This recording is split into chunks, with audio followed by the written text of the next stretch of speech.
नमस्कार मित्रों, ज्ञानी दर्शन के इस पवित्र मंच पर आपका हार्दिक स्वागत है।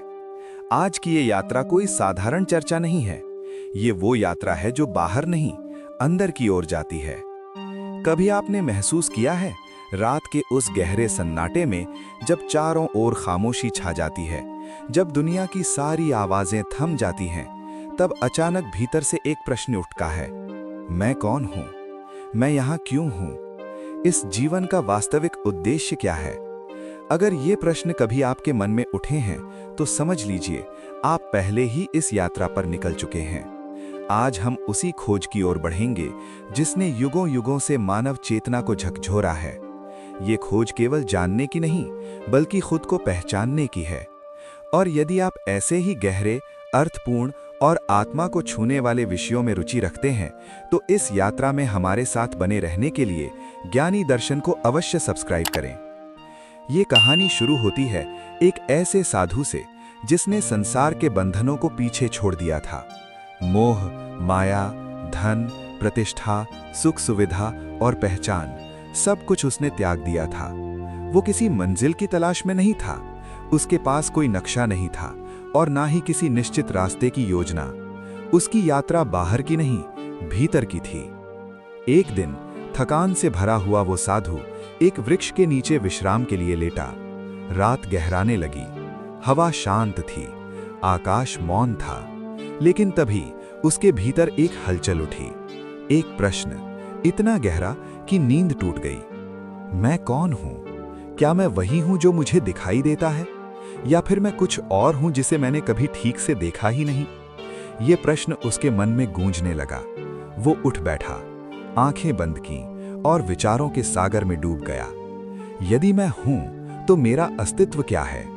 अगर मेरा होना सत्य है, तो उसके पीछे कारण क्या है? इस सृष्टि में हर वस्तु का कोई ना कोई उद्देश्य है। पेड़ पौधों का, नदियों और पर्वतों का, सूर्य और चंद्रमा का। तो फिर मैं क्यों हूं? मेरा कार्य क्या है? मेरे होने का अर्थ क्या है? ये प्रश्न उसके भीतर बार बार प्रतिध्वनित हो रहे थे। वो सोचने लगा, यदि परमात्मा ने इस विराट सृष्टि की रचना की है, तो क्या मेरे अस्तित्व के पीछे भी कोई विशेष कारण है? क्या मैं केवल जीने के लिए आया हूं, या फिर मेरे जीवन में कोई गहरा प्रयोजन छिपा है? ये प्रश्न केवल उस साधु का नहीं था, ये प्रश्न हम सभी का है।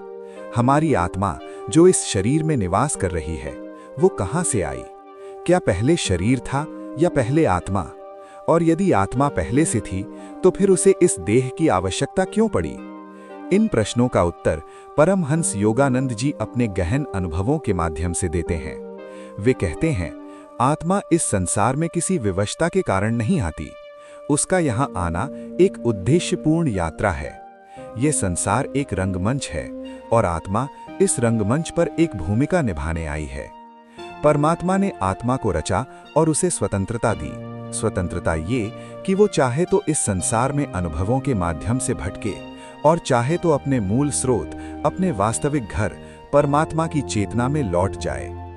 लेकिन प्रश्न फिर भी बना रहता है, आत्मा को भेजा ही क्यों गया? क्या परमात्मा अकेले थे? क्या उन्हें किसी की आवश्यकता थी? नहीं, ये संसार आत्मा के लिए कोई दंड नहीं है। ये एक प्रयोगशाला है। ये वो स्थान है जहां आत्मा स्वयं को अनुभव करती है। जब आत्मा परमात्मा के साथ होती है, तब वो केवल अस्तित्व में होती है। लेकिन जब वो संसार में आती है, तब उसे अपने होने का एहसास होता है। जैसे एक आंख सारी दुनिया देख सकती है, लेकिन स्वयं को देखने के लिए उसे दर्पण चाहिए। वैसे ही ये संसार आत्मा के लिए एक दर्पण है। परमात्मा आत्मा को इस संसार में इसलिए भेजता है ताकि वो अपने ही स्वरूप को पहचान सके। लेकिन यहाँ आकर आत्मा एक भूल कर बैठती है। वो अपने असली स्वरूप को भूल जाती है। क्यों? परमहंस योगानंद जी कहते हैं, जब आत्मा संसार में प्रवेश करती है, तो वो एक आवरण ओढ़ लेती है। इसे कहते हैं माया। दोस्तों, जब आत्मा इस संसार में आती है, तो वो अचानक अजनबी नहीं बन जाती। वो वही रहती है, शुद्ध, चेतन, शांत। लेकिन उसके चारों ओर धीरे धीरे एक आवरण चढ़ने लगता है। ये आवरण किसी लोहे की दीवार जैसा नहीं होता। ये दिखाई नहीं देता, लेकिन इसका असर गहरा होता है। इसी को योगानंद जी माया का पर्दा कहते हैं। माया कोई देवी नहीं, कोई व्यक्ति नहीं, और ना ही कोई दंड है। माया एक ऐसी शक्ति है जो सत्य को ढक देती है। ये आत्मा को ये विश्वास दिला देती है कि तुम वही हो जो दिखते हो, तुम यही शरीर हो, तुम्हारी पहचान तुम्हारा नाम है, तुम्हारा अतीत ही तुम्हारी सच्चाई है। और आत्मा धीरे धीरे इस भ्रम को सच मान लेती है। क्या आपने कभी गहरी नींद का अनुभव किया है? उस समय आपका नाम नहीं रहता, आपके रिश्ते नहीं रहते, आपकी उम्र, आपकी कहानी, आपकी परेशानियां सब गायब हो जाती हैं। फिर भी आप होते हैं। उस क्षण में आप कौन होते हैं? वही अवस्था जब आत्मा अपने असली स्वरूप के सबसे करीब होती है।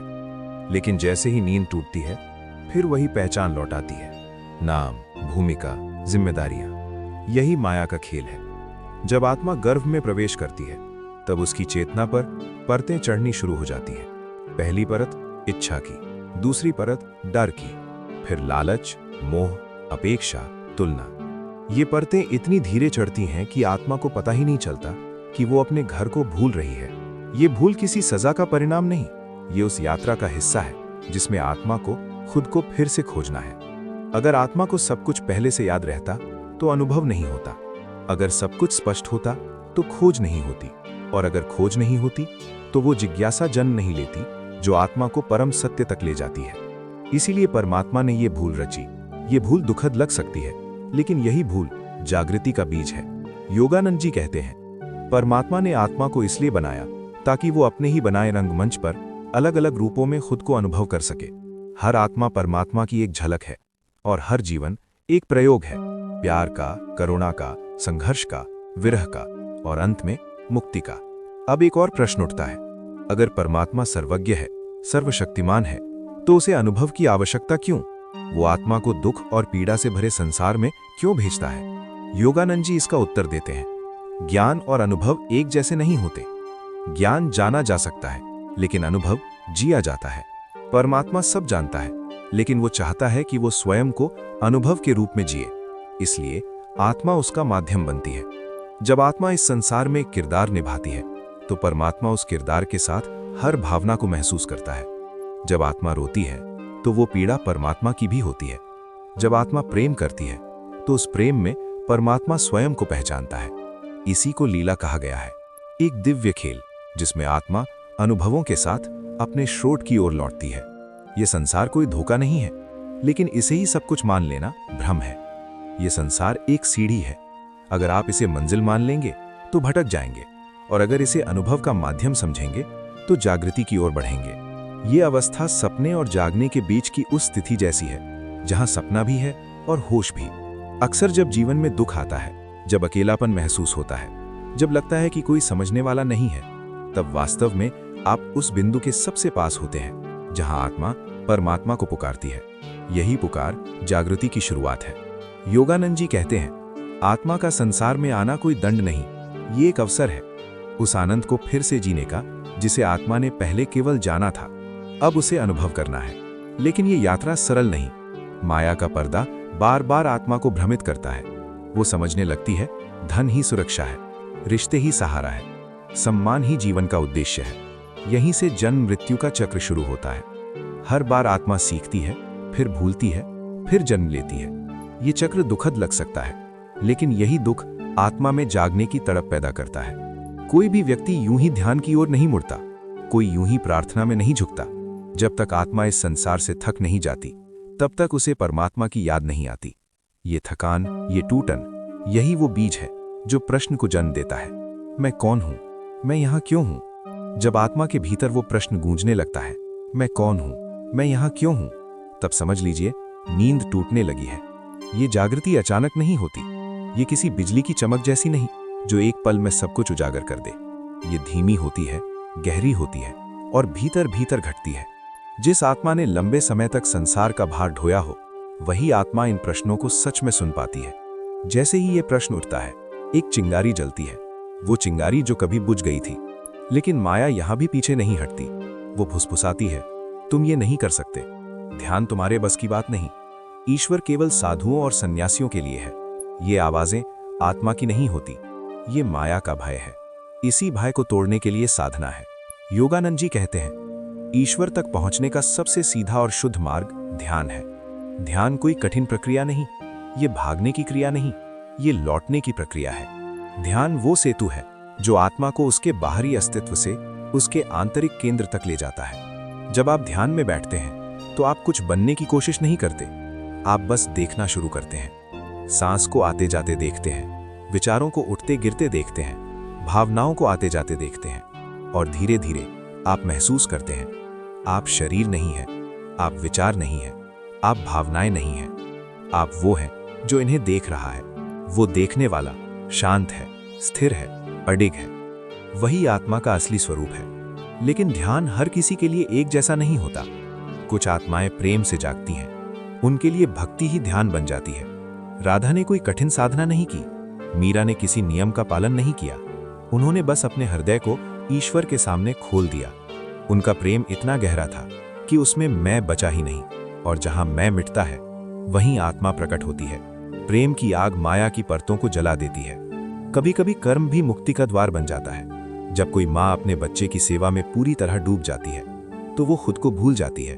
जब कोई साधक मंदिर की सफाई में इतना लीन हो जाता है कि उसे अपनी पहचान याद नहीं रहती, उस क्षण अहंकार गिर जाता है, और जहां अहंकार गिरता है वहीं चेतना उठती है। योगानंद जी कर्म योग, भक्ति योग और ज्ञान योग को अलग अलग रास्ते नहीं मानते। वे कहते हैं जब ध्यान से अंतर्मन जागता है, जब प्रेम से हृदय पिघलता है और जब सेवा से अहंकार टूटता है, तभी साधना पूर्ण होती है।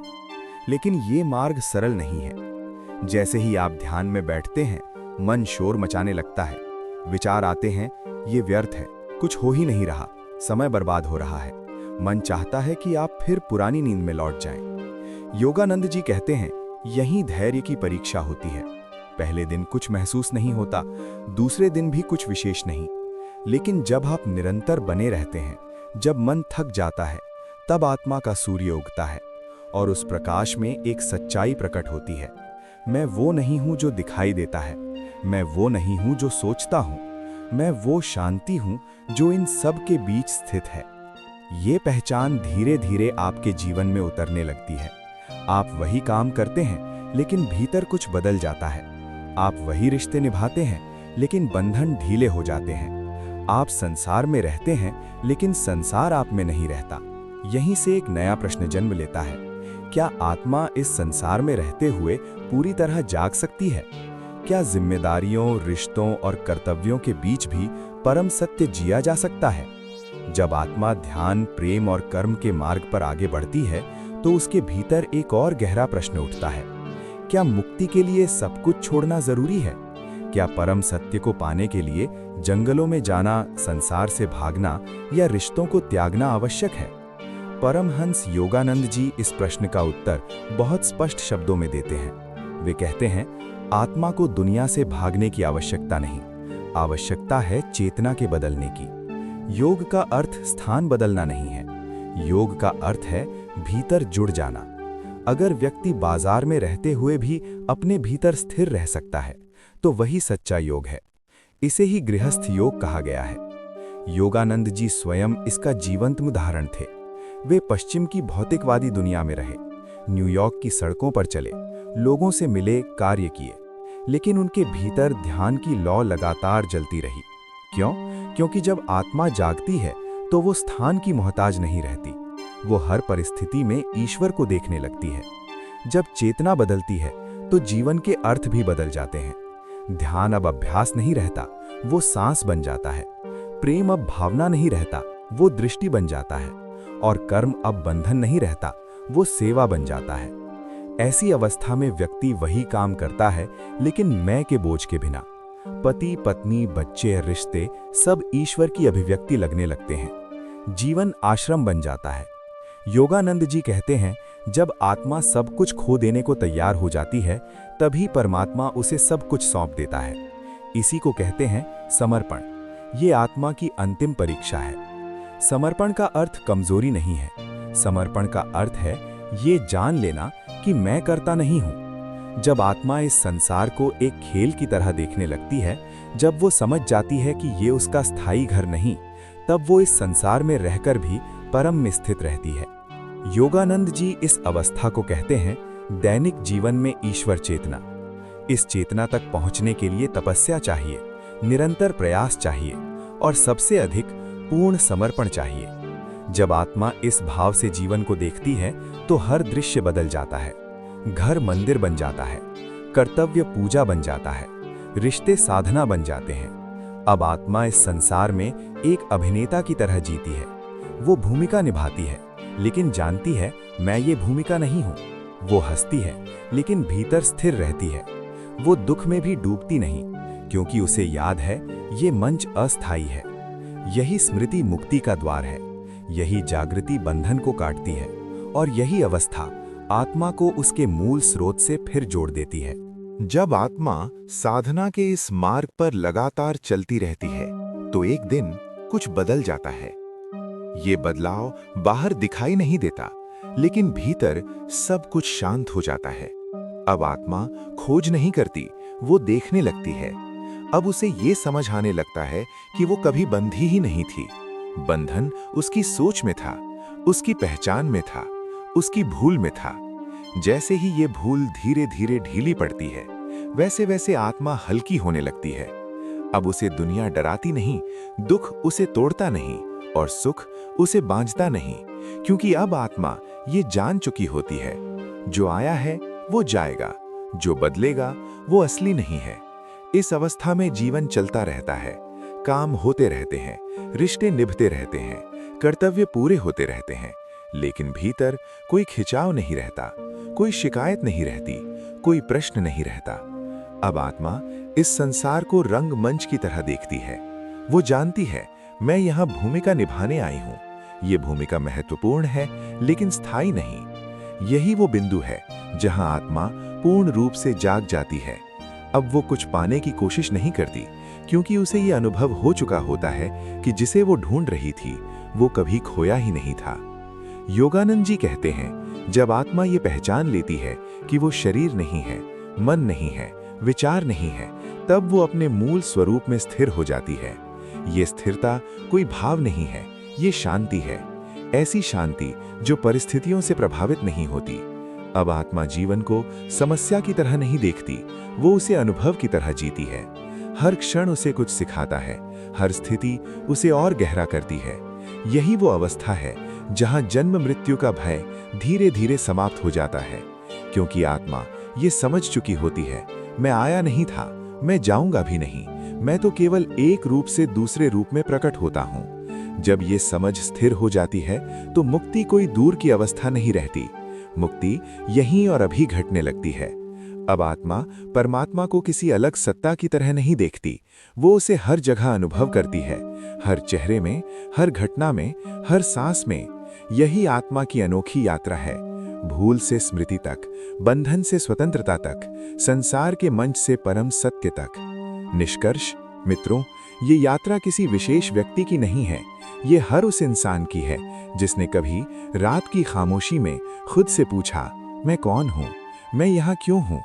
अगर ये कथा आपके भीतर कोई हलचल जगा गई हो, अगर इसने आपको एक पल के लिए रुककर सोचने पर मजबूर किया हो, तो समझ लीजिए यात्रा शुरू हो चुकी है। इसे अपने मित्रों और परिवार के साथ साझा करें। नीचे कमेंट में बताइए आप इस विषय पर क्या महसूस करते हैं, और यदि आपके मन में कोई और प्रश्न है जिसका उत्तर आप आगे सुनना चाहते हैं तो उसे भी लिखिए। ज्ञानी दर्शन को सब्सक्राइब करें और आइए मिलकर जीवन के इन गहरे रहस्यों को खोजें, अपने असली स्वरूप को पहचानें और उस परम आनंद की ओर बढ़ें जो वास्तव में हमारा ही घर है। ओम शांति।